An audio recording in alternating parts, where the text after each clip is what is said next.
అసెంబ్లీలో స్థానం సంపాదించింది. వచ్చిందా? అది కుల్ల.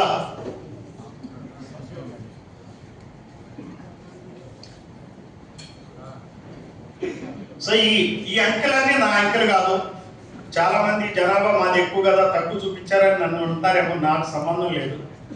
ఇది జగన్ ప్రభుత్వం చేసిన సర్వే, అఫీషియల్ సర్వే.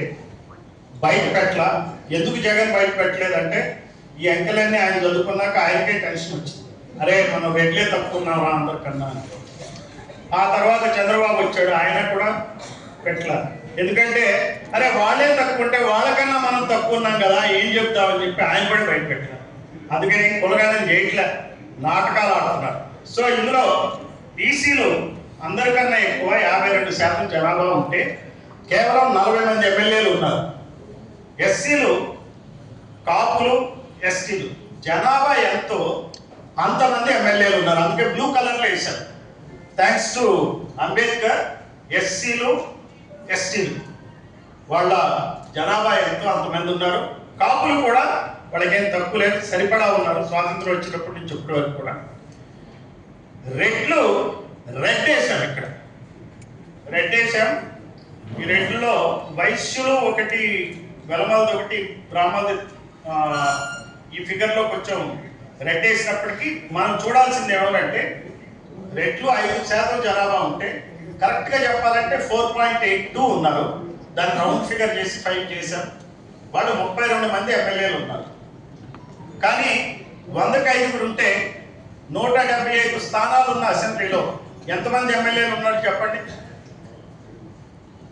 100కి 5, 75కి 3 8 మంది ఉంటారు. ఎంతమంది ఉన్నారు? 32. అంటే 4 ఇంతలు ఎక్కువ ఉన్నారు. ఆ సీట్లన్నీ మనకి కొట్టేశారు, తర్వాత తెలుస్తుంది. అలానే కమ్మలు ఎంతమంది? 3%. కరెక్ట్గా చెప్పాలంటే 3.31. వాళ్ళు ఎంతమంది ఉండాలండి? వాళ్ళే 6 వీళ్ళు ఎంతమంది ఉండాలా? 3 ఉండాలా. మనం ఎక్కడున్నాం? కమ్మ నడిబొడ్డు నుండి మాట్లాడుతున్నాం ఈ విషయాన్ని. ఏమంటారు మీరు? అంతేనా? నడిబొడ్డేనా? బొడ్డు మంది, ఊరు వాళ్ళది అయింది. బొడ్డు మంది, మనం యాక్చువల్గా మన జనాభా ఎక్కువ. సరే, ఆ తర్వాత వద్దాం. 3 అంటే వీళ్ళు 35 మంది ఉన్నారంటే ఎన్నెంతలు ఎక్కువ ఉన్నారు? వాళ్ళు 10 టైమ్స్ ఉన్నారు. సరే, బ్రాహ్మణ, వెలమ, వైశ్యులు పెద్ద జనాభాను మించి వాళ్ళు ఏం లేరు. వాళ్ళతో ఇబ్బంది ఏం లేదు మనకి. వీలైతే వాళ్ళతో మనం కలుసుకోవాలా, మాట్లాడుకోవాలా, పని చేసుకోవాలా. తర్వాత రాజులు, వీళ్ళు అందరికన్నా తక్కువ 0.5%. కానీ 7 ఉన్నారు ఎమ్మెల్యే. ఎందుకు? ఆ మధ్య ఒక ఆయన్ని బాగా కొట్టారని చెప్పి వార్తలు వచ్చినాయి. వాళ్ళలో పౌరుషం అనేది వచ్చింది. ఆ పౌరుషాన్ని వాళ్ళు వాడుకున్నారు, ఎక్కువ సీట్లు గెలిచారు. అవునంటారు కాదు? నేను ఎవరో చెప్పాలా మీకు? ఎవరైనా ఎవరిని కొట్టారన్నా చెప్పండి. సో దాని ఆరోపణ మీద ఆ పరిస్థితులు వచ్చాయి. నిజమా అబద్ధమా అనేది మనకు సంబంధం లేదు. మనకి ఎందుకు చెప్పండి వాళ్ళ గోళ, కానీ కారణం చెప్తున్నారు. ఆయన మంచోడా, ఈయన మంచోడా మనకి ఎందుకంటే దొందే, మనం వాటిలో జోలికి పోకూడదు. సో ఈ రకంగా మనం 52% ఉన్నటువంటి బీసీలు 40 అంటే మొత్తం కలిపి ఎంతమంది ఉండాలా? 175 మందిలో 175 మంది ఎమ్మెల్యేలు ఉంటే 87 మంది లేదు. Next slide. ఇది వాళ్ళ డామినేషన్ అని పెట్టాం. ఈ స్లైడ్ కూడా మీకు పెడతాం. మీ వాట్సాప్ గ్రూపుల్లో దీన్ని షేర్ చేయండి, లైక్ చేయండి, సబ్స్క్రైబ్ చేయండి. గుర్తున్నా నాకు అది అలవాటు అయిపోయింది మంచి యూట్యూబ్ చూసి. నెక్స్ట్. ఇప్పుడు యాదవులు అందరికన్నా ఎక్కువ ఉన్నారు, 6%. రెడ్ల కన్నా ఎక్కువ ఉన్నారు. గౌడ్లు, శెట్టి బలిజలు, కమ్మల కన్నా ఎక్కువ ఉన్నారు. కాకపోతే యాదవులు 6% ఉన్నవాళ్ళు 7 ఎమ్మెల్యేలు అయితే రెడ్లు 32 మంది ఉన్నారు. సో యాదవుల మీద మిగిలిన బీసీలకి ఏమన్నా అసూయ ఉండాలా? జనరల్గా అసూయ పడుతుంటారు. అరే యాదవులే వాళ్ళు ఎక్కువ ఉన్నారు, వాళ్ళే మంత్రులు అయ్యారంటారు. అలానే గౌడ్లు చూడండి, 3.81 కమ్మల కన్నా ఎక్కువ ఉన్నారు. కానీ వాళ్ళు 6 ఎమ్మెల్యేలు ఉన్నారు. వీళ్ళు ఎంతమంది ఉన్నారు? 35 మంది ఉన్నారు. ఈ రకంగా కనుక చూసుకుంటే బోయలు దాదాపుగా కమ్మలంత మంది ఉన్నంత మంది ఉన్నారు, కేవలం 4 ఎమ్మెల్యే. అలానే కేవలమా పీవెలమా వీళ్ళు మాత్రం జనాభా కన్నా ఎక్కువ ఉన్న వాళ్ళు వీళ్ళు బీసీలు. కొప్పుల వెలమ, పొల్లాటి వెలమ వాళ్ళు మాత్రం బీసీల కన్నా వాళ్ళ జనాభా కన్నా ఎక్కువ ఉన్నవాళ్ళు. తర్వాత ఇక్కడ డీటెయిల్స్ వస్తాయి. తర్వాత మత్స్యకారులు వాళ్ళు తక్కువ మందే ఉన్నారు వాళ్ళ జనాభా కన్నా. పద్మశాలులు కూడా వాళ్ళ జనాభా కన్నా తక్కువ ఎమ్మెల్యేలే ఉన్నారు. కురుబ కూడా పరిస్థితి అదే. కాళింగుల పరిస్థితి పర్వాలేదు, వాళ్ళు బాగానే ఉన్నారు. ఒక్కళ్ళు ఉండాల్సిన వాళ్ళు 2 ఎమ్మెల్యేలు ఉన్నారు. గవర్నర్ కూడా 1 ఎమ్మెల్యే ఉన్నారు. 0.46 అంటే పర్వాలేదు, 1 ఎమ్మెల్యే ఉండొచ్చు, వాళ్ళు ఉన్నారు. వాళ్ళంతా ఎందుకు ఉన్నారంటే కాళింగులు గవర్నర్లు ఒక ప్రాంతంలో ఎక్కువ మంది ఉంటారు కాబట్టి వాళ్ళు చలాయించి సీట్లు వాళ్ళకి ఇబ్బందే. ఎమ్మెల్యే ఏ పార్టీ గెలవదు కాబట్టి వాళ్ళు ఉన్నారు. ఇదే మీకు యాదవులు ఇప్పటి వరకు స్వాతంత్రం వచ్చిన దగ్గర నుంచి అయిన ఎమ్మెల్యేలు కేవలం 46 మందే. అవ్వాల్సింది ఎంతమంది అండి యాదవులు? 176 యాదవులు నిర్ణయించుకోవాలా మీరు ఏ పార్టీలో ఉండాలి, ఏం పని చేయాలో మీరు నిర్ణయించుకోవాలి. యాదవులు ఇప్పటికైనా అర్థం చేసుకోవాలి సబ్జెక్ట్. వాళ్ళతో ఉంటే 46 మంది ఎమ్మెల్యేలు అవుతారు. మీరే బహుజనులతో కలిస్తే 176 మంది అవుతారు. అలాగే నెక్స్ట్ గౌడ్లో సెక్రటరీలు ఎంతమంది ఉన్నారు ఎమ్మెల్యేలు? 68 మంది. జనాభా తక్కువగా ఉన్న యాదవుల కన్నా గౌడ్లు ఎందుకు ఎమ్మెల్యేలు ఎక్కువ ఉన్నారంటే కొన్ని ప్రాంతాల్లో శెట్టి బలిజలు కాన్సన్ట్రేటెడ్గా ఉన్నారు. ఇందాక చెప్పినట్టు గవర్నర్లు కాళింగులు మాదిరిగా, అందువల్ల వాళ్ళు ఎక్కువ ఉన్నారు.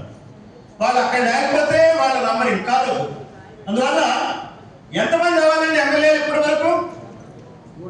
110 అవ్వాలి.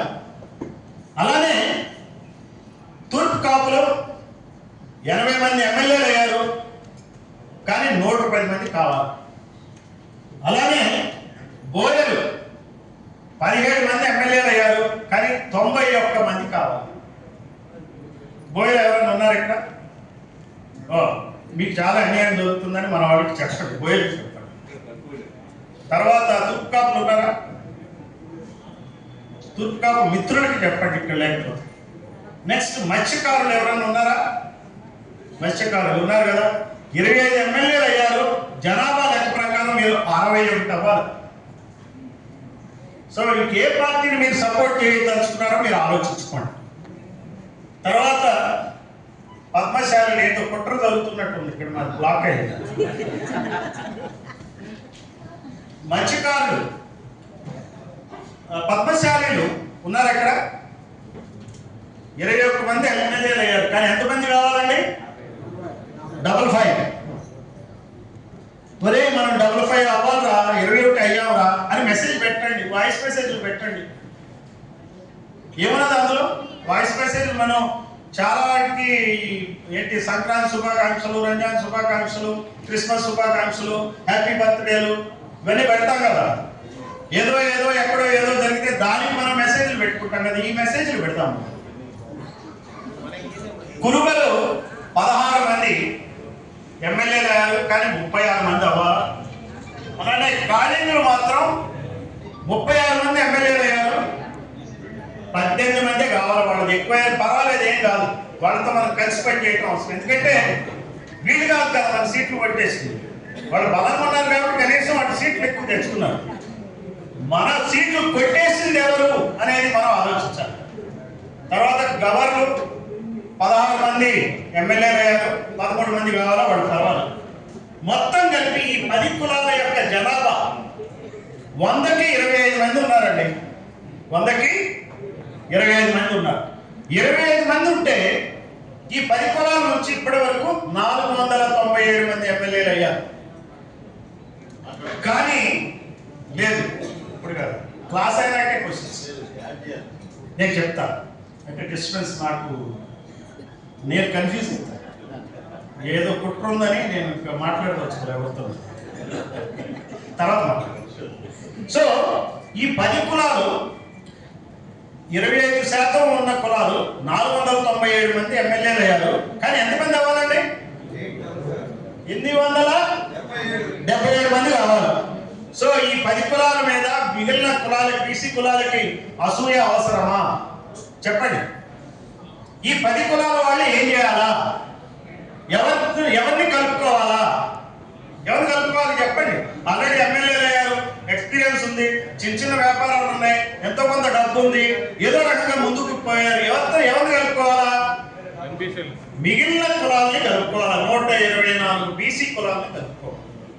ఈ 124 బీసీ కులాలు ఎంత ఉన్నారు? 126 మంది ఉన్నారు. అంటే సగం మంది బీసీలు ఇంతవరకు అసెంబ్లీలో స్థానమే లేదు.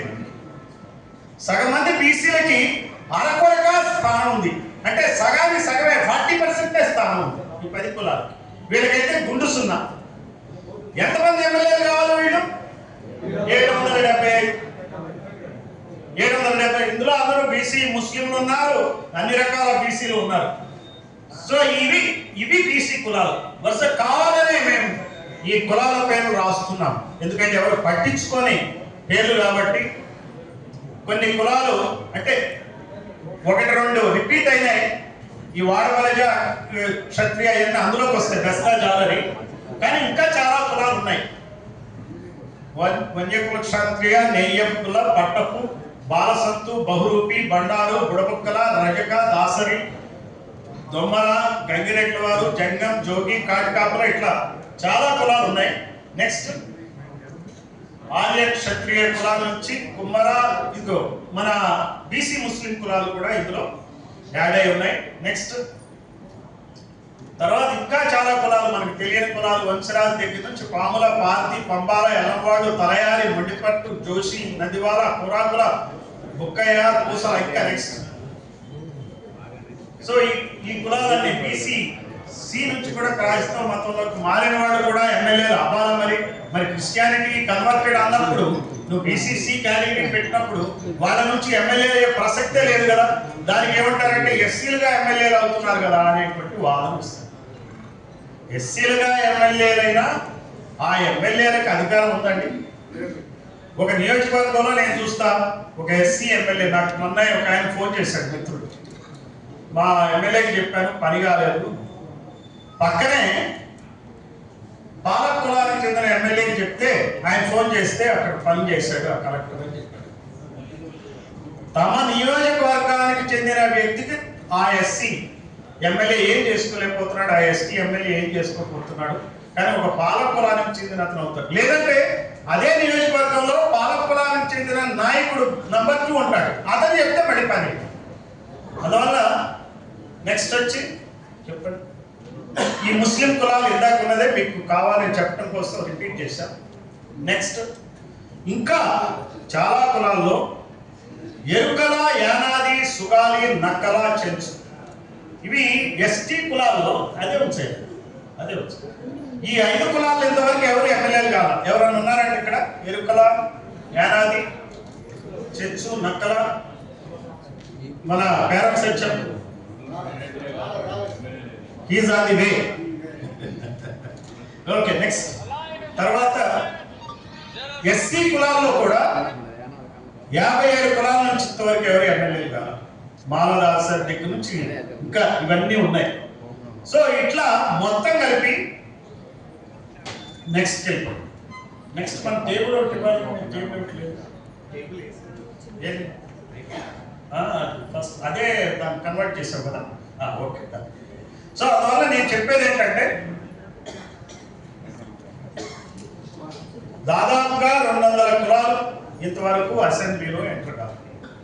ఈ కులాలన్నీ ఏవైతే బీసీ కులాలు ఈ రోజున ఎంటర్ కాగలిగినావో, ఎస్సీ కులాల్లో ఉన్నటువంటి నాయకులు కానీ ఎస్టీ కులాల్లోని నాయకులు కలవాల్సిన అవసరం ఉంది.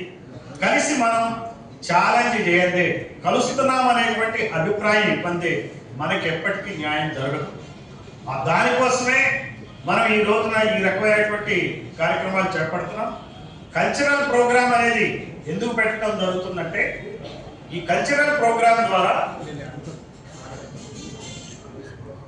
ఈ కల్చరల్ ప్రోగ్రామ్ ద్వారా ఒక జనం పాట మాట అనే దాని ద్వారా మన యొక్క వివిధ కులాలకు సంబంధించిన సమస్యల్ని మనం పరిచయం చేసుకోవాల్సిన అవసరం ఉంది. ఒకళ్ళ గురించి ఇంకొకళ్ళు పోరాటం చేయాల్సిన అవసరం. జనరల్ గా మన పోరాటాలు నేను ఎట్లా ఉంటాయంటే ఏ కుల సంఘం ఆ కుల సంఘం గురించే మాట్లాడుతుంది. అంతేగాని 4-5 కుల సంఘాలు కలిపి జాయింట్ యాక్షన్ కమిటీలుగా కూర్చొని చేయాల్సిన అవసరం. అలానే బీసీ కులాలు ఎలా ఐక్యం కావాలో బీసీలు, ఎస్సీలు, ఎస్టీలు, ముస్లింలు, క్రిస్టియన్లు అందరూ కూడా ఒకళ్ళ కోసం ఇంకొకళ్ళు చేయాల్సిన అవసరం ఉంది. మీకు ఒక చిన్న సమస్య చెప్పి నేను వివరిస్తాను. ఆ సమస్య ఎందుకంటే ఆదివాసీల సమస్య చెప్తాను. పోలవరం ప్రాజెక్ట్ కింద 10 లక్షల ఎకరాలు సాగులోకి వస్తున్నాయి, ఇరిగేషన్ వస్తుంది. అది మీకు ఐడియా ఉంది కదా. పోలవరం ప్రాజెక్ట్ కావాలని మనం కోరుకుంటున్నాం. పోలవరం ప్రాజెక్టు ఆ రిజర్వాయర్లో చాలా గ్రామాలు మునిగిపోతున్నాయి. ఎవరి మునిగిపోతున్నాయి చెప్పండి? ఆదివాసీల గ్రామాలు మునిగిపోతున్నాయి. దాదాపుగా 400 ఫ్యామిలీస్, 1,50,000 కుటుంబాల యొక్క ఇళ్ళు, ఊళ్ళు, దేవుళ్ళు, సమాధులు, వాళ్ళు వందల సంవత్సరాల నుంచి పెరిగినటువంటి వాతావరణం ఏదైతే ఉందో అదంతా కూడా నీటిమయమైపోతుంది, జలమయమైపోతుంది. ఈ జలమయం అవ్వడం వల్ల వాళ్ళ పరిస్థితులు ఏం చెప్పండి? వాళ్ళకి ఎక్కడ ఇస్తున్నారు భూములు? మళ్ళీ ఎక్కడనో సాగు లేనిది మెట్ట ప్రాంతం, ఇరిగేషన్ లేని ప్రాంతంలో ఇస్తున్నారు. ఎక్కడ ఇవ్వాలి చెప్పండి? వాళ్ళకి ఆదివాసీలకు ఎక్కడ ఇవ్వాలండి భూములు? ఎక్కడైతే సాగులోకి భూమి వస్తుంది అక్కడ ఇవ్వాలి కదా. అంతేనండి కదా. ఇప్పుడు అమరావతిలో రైతులకు ఎక్కడ ఇచ్చారు? ఇక్కడ గుంటూరు చుట్టుపక్కల ఇచ్చారా? కెనాల్ దగ్గర ఇచ్చారా? పల్నాడులో ఇచ్చారా? అక్కడే ఇచ్చారా? మరి వాళ్ళకి అందులో భూములు ఎందుకు ఇవ్వరండి? అడగలేదంట. అడగటం తెలియదు వాళ్ళు. అమాయకమైనటువంటి ప్రజలు. నువ్వు ప్రజల్ని కన్నబిడ్డలలాగా నువ్వు ఏలుకోవాలన్నప్పుడు మరి జగన్ 5 సంవత్సరాలు పాలించాడు కదా. మరి ఈ సమస్యను ఎందుకు ఇవ్వలేదు నాకు చెప్పండి.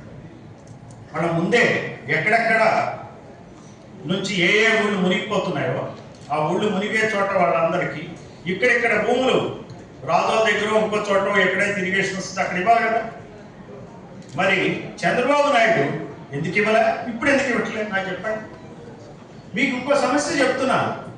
మన వాళ్ళ భూములన్నీ గుంజుకుంటున్నారు. ఎస్సీ జట్ల పేరున, పారిశ్రామిక పేరున, ప్రాజెక్టుల పేరున గుంజుకుంటున్నారు.